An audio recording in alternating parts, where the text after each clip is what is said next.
Magandang araw mga uncle. So for today's video nga pala ay ito na yung event na prepare namin ng ilang araw. Ang pinagpaguran naming preparation ay sa wakas ay umabot na rin kami dito sa napaka-espesyal na occasion. Ang Basic Ecclesial Community o ang tinatawag naming BEC. Kaya naman guys, samahan nyo kami sa journey ito. Kaya ano pang hinihintay nyo? Let's go! One kano!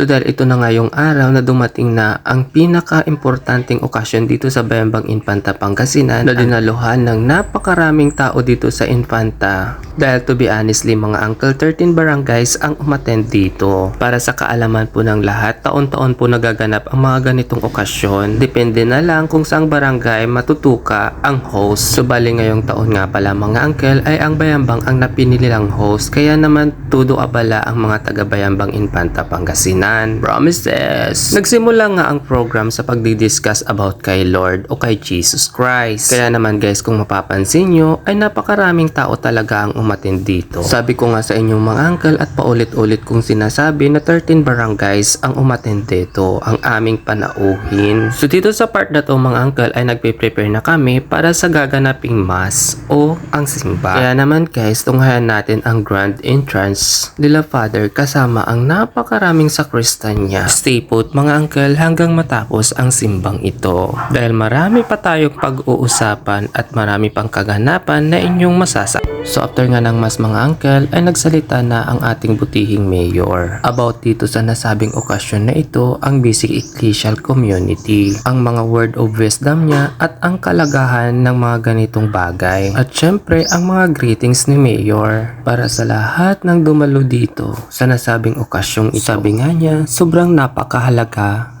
ang mga bagay na ito sapagkat dito nabubuklod-buklod at nagsama-sama ang mga tao ng buong Infanta Pangasinan. Kaya naman ang masasabi ko lang dyan, mabuhay ka Mayor. One kano? So ayun na nga, after nga ng mass ay ito na ang mga pangyayari mga uncle. At samahan nyo kami sa aming prosesyon na aming gagawin. Iikutin namin ang buong Bayambang. Pero bago ang lahat mga uncle, ano nga ba ang Basic Ecclesial Community o ang tinatawag na BEC? So ito yon. Makinig kayo mga uncle at sasabihin ko kung ano nga ba talaga ang ibig sabihin nito. Ayon sa pagkakasunod-sunod ng katagang nomenclature bilang batayang pangunahing simula, ugat, munti, maliit, at ang basic na lugar sa lipunan. Ang BEC ay hindi organisasyon o renewal movement gaya ng Lumas Basic Community o maliit na komunidad o sambayanan na ang kasapi ay magkalapit ang tirahan, mga kabarangay at kapitbahay. Ecclesial naman ay ang simbahan mismo na maranasan sa barangay at kapitbahayan. So ngayong alam nyo na kung anong ang ibig sabihin ng Basic Ecclesial Community, dumako na tayo sa procession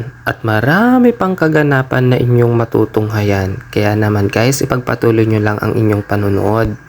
Kano? So kung mapapansin nyo nga mga uncle no, ay lumuluhod ang mga tao na madadaanan ng prosesyon. Ganun daw talaga yon mga uncle. Kapag nadaanan ka ng prosesyon, kailangan mong lumuhod. Hindi ko alam kung bakit, pero ganun talaga yon mga uncle. Siguro kailangan mong lumuhod dahil para namnamin mo or tanggapin mo ang basbas ng Panginoon. Itanong nyo na lang kay Father kung bakit ganun. Promises. So sa ating pagpapatuloy mga uncle no, ipapakita ko sa inyo or matutunghayan nyo kung gaano karami ang mga taong sasama sa prosesyon. Yung mga iba naglalakad, yung iba din ay masasakyan. May mga nakamotor din at may naka four wheels. O diba, kitang-kita nyo naman guys kung gaano karami ang mga tao dito. Hindi lang yan mga uncle, nasa labas na yung mga iba. Promises!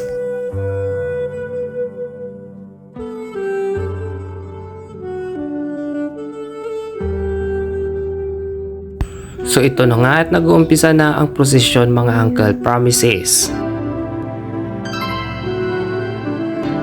At kung mapapansin nyo nga mga uncle ay puro tanderakas yung mga nakikita nyo sa video dahil ang mga kabataan ay nasa taas na taghihintay dahil may kanya-kanya silang mga motor.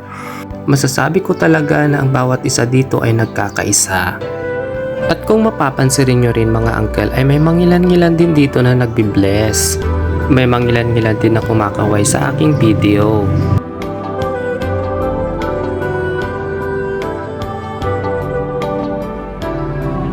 At yung mga nakakulay green na yung mga uncle ay taga-ibang barangay. At yung mga naka-blue din naman ay taga-ibang barangay din. Halos may mga color coding sila mga uncle. At ang mga naka-pink naman ay ang mga taga-bayambang. At ito naman si Kapitana, yung naka-stripe. At dito nga mga uncle ay makikita nyo talaga na napakarami talaga ang sasama sa prosesyon. May mga sasakyan din yung mga iba, naka 4 wheels sila. Promises!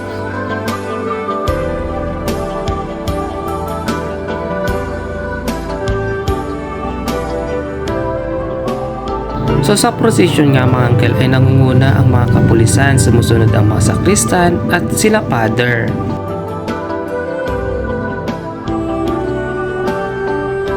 So balihin natin ang mga sakristan. Yung mga nauna ay mga may daladalang mga seryales at itong mga nasa harapan nila father, ito naman yung may mga daladalang insenso. At syempre ako naman ay sumakay dito sa sasakyan ni Mama Mary. Kaya naman guys, let's go, lakad na tayo.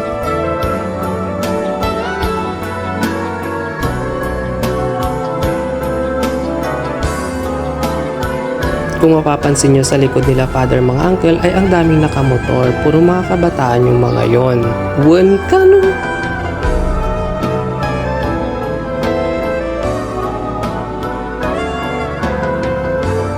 So dito nga sa part na to mga uncle ay palubog na talaga yung araw. Medyo mabagal nga kami dyan mga uncle sapagkat sumasabit yung ginawa naming arko dun sa sasakyan nila father.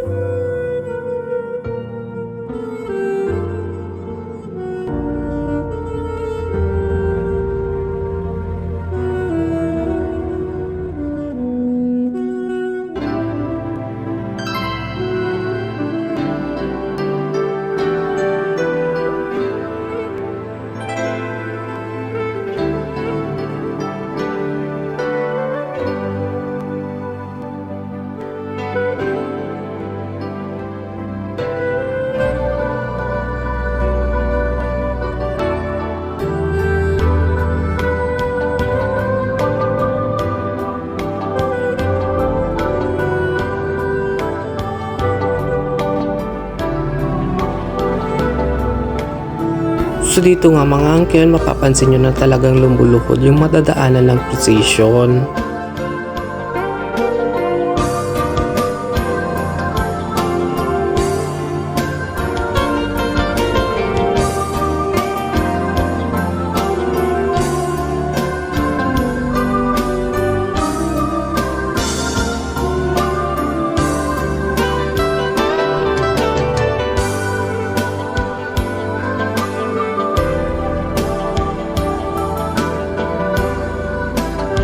Medyo nakakalayo na nga kami mga uncle kaya naman sa oras na ito ay talagang padilim na. At mapapansin ko talaga na napapagod na rin ang mga sakristan.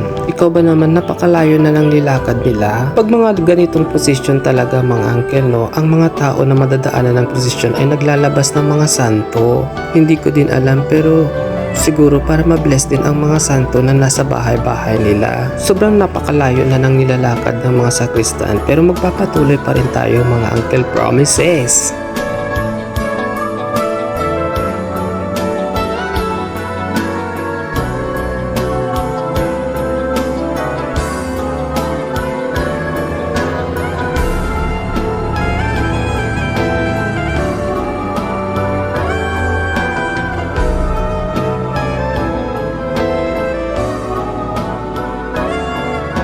Medyo nahinto nga lang kami dito saglit mga uncle sapagkat sumabit na talaga yung arko na sinasakyan nila father. Kaya naman sinungkit-sungkit lang muna nila yung mga sanga at ng mga ikable ng kuryente.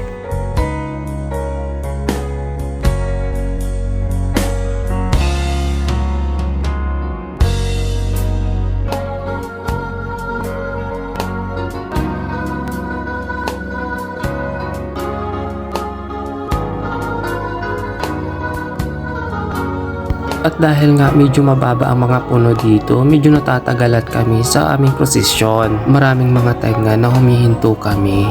Pero ganun pa man, ipagpapatuloy natin ang prosesyong ito hanggang sa matapos. Ilaban na natin to mga uncle, promises!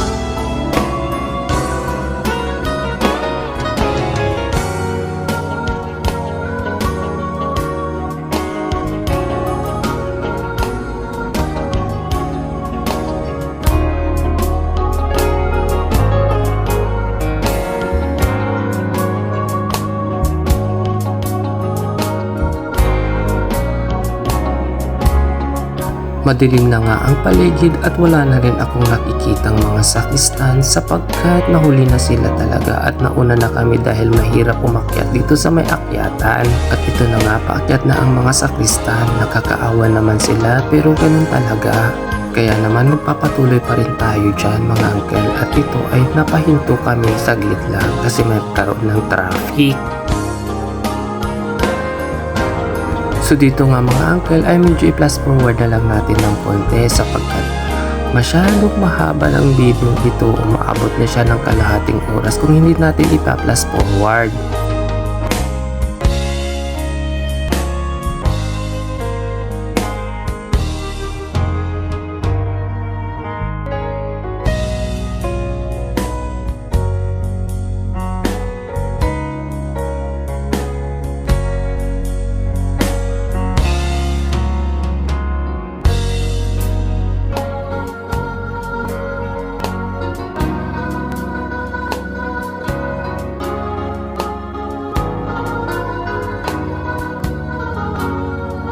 Nakaraos na rin sa wakas ang mga naglalakad sapagkat ito na nga ay nasa patag na kami na area. Makikita ko talaga na sobrang pagod na ang mga sakristan. Hindi rin kasi biro ang kanilang ginagawa at sakripisyo dito sa posisyong ito. Nasa main road na nga kami sa pagkakataong ito mga uncle. At dito matutunghayan nyo ang mga motoristang nakilahok dito sa prosesyon na nasabi.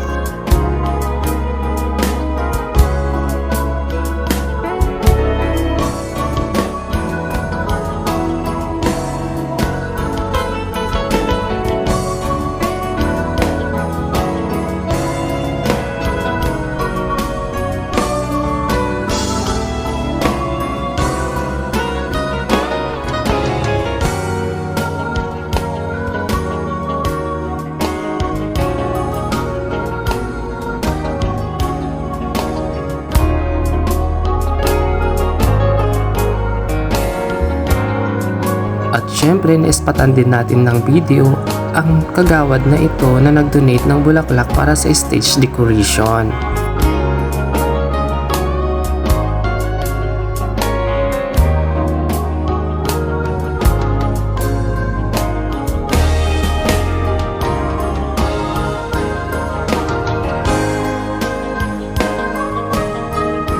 At sa wakas natapos na rin ang prosesyon at dumiretso nga kami lahat dito sa may simbahan para mablessan ang lahat ng dumalo sa prosesyon. At dito na nga nagtatapos ang aming programa o ang event. Ay siya nga pala, after nga ng event na ito ay may kainan na naganap. Hindi ko nga lang nakuhanan ng video sapagkat napagod din ako at gutom na gutom, kaya kumain na lang ako kaysa mag-video. Kaya naman guys, maraming salamat sa inyong panonood at sa mga hindi pa nakasubscribe dyan sa YouTube channel ko.